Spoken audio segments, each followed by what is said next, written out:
So Penal Code 273.5 is one of the more serious domestic violence statutes, and a person who is arrested on charges of violating 273.5 is facing either a misdemeanor or a felony, depending upon the facts and how egregious the facts allegedly are.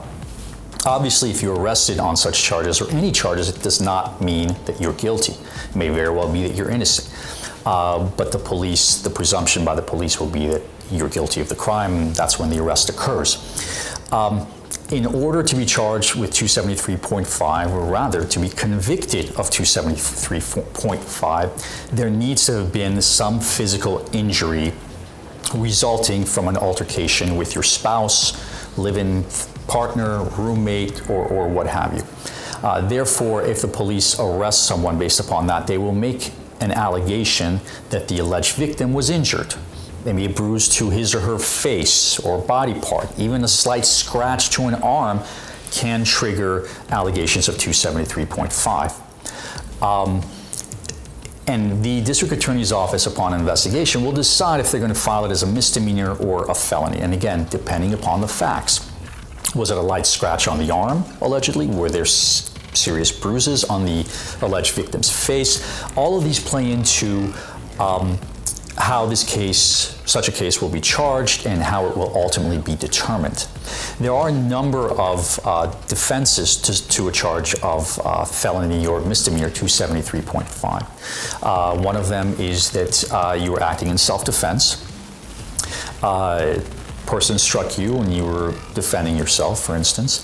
Another one is that your conduct was not willful or intentional. And again, these codes require intentionality, or what's called specific intent, meaning that if you actually injured the other person, but it was not on purpose, that can be a defense to Penal Code 273.5. The third defense could be that you're just being falsely accused. You actually didn't do it.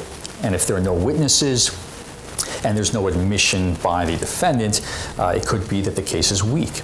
And again, we will go through those facts and analyze whether or not that is in fact the case. So again, the key issue with 273.5, at least in terms of the charge, is whether or not there is actually a visible physical injury.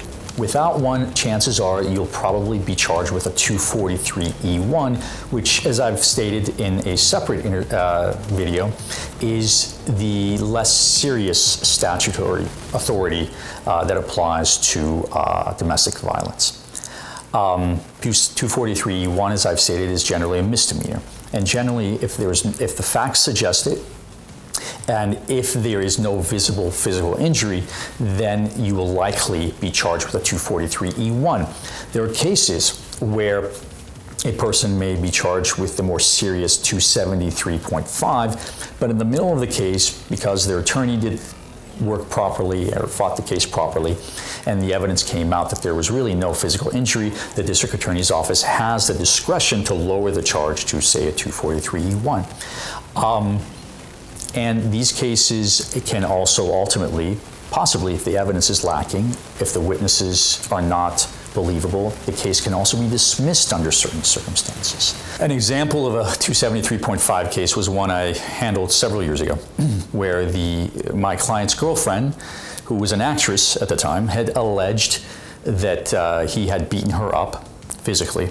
He was arrested, was facing prison time actually, because her injuries were relatively severe to the extent that she had bruising on her face, a chipped tooth, so on and so forth. He vehemently denied ever harming her. But again, he was charged with 273.5 because there were visible physical injuries to this young lady. So we went ahead and investigated this case in depth. And in fact, I found out that approximately, based upon this investigation, approximately a week before this incident, where they actually did get into an argument where the police were called, she had been in a movie. And I was able to obtain the video of the movie that she had been in a week before, and the movie included scenes of violence, where she literally had to be physically struck by the other actor. And the areas where she was struck were consistent with the injuries that she later claimed. Her face, the right side of her face was being struck several times. And again, we're talking about the finished version of the movie. There may have been several takes for that movie to have been undertaken. So based upon that evidence, which I provided to the district attorney's office, they decided to dismiss the charges against my client because they could not prove that the injuries that she had to her face were as a result of his conduct, or they was a result of the movie she'd been in a week before. And her credibility had also suffered because they'd asked her questions about, did you obtain these injuries in any other manner? And she'd said no. So at that point, the district attorney's office thought she didn't have any credibility. Based upon those factors and a few others, we also sent what's called a mitigation package to the district attorney's office, a package that talks about a person's life, what kind of life they've led, if they're a good person, do they do charity work, for instance, do they help youngsters in school, just to develop a certain sense of the character of the person, because very often in the criminal justice system, defendants are dehumanized.